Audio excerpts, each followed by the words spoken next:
Okay, need a little help. I got you. I got you. All right, so I've sketched a rectangular prism to represent the fish aquarium, and if we use the dimensions they gave us, 18 inches long by 8 inches wide by 12 inches tall.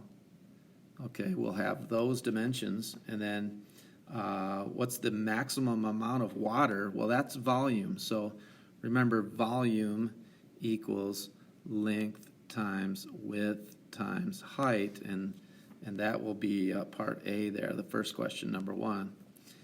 And then remember, 18 by 8 by 12.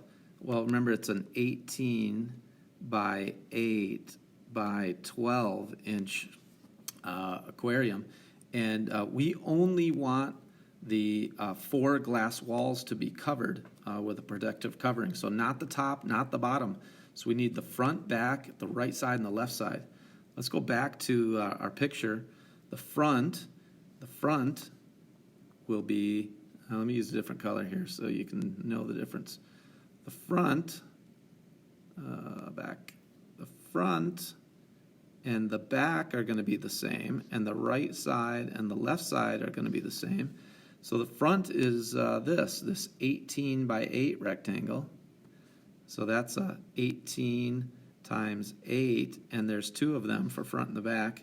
And then the right side is this 8 by 12 rectangle. 8 by 12, so that's 8 by 12, and there's 2 of them. Find the areas of the front, back, right, and left, and add them together, and you'll have the surface area of the side walls that need to be covered. Okay? Hope that helps. See you next time.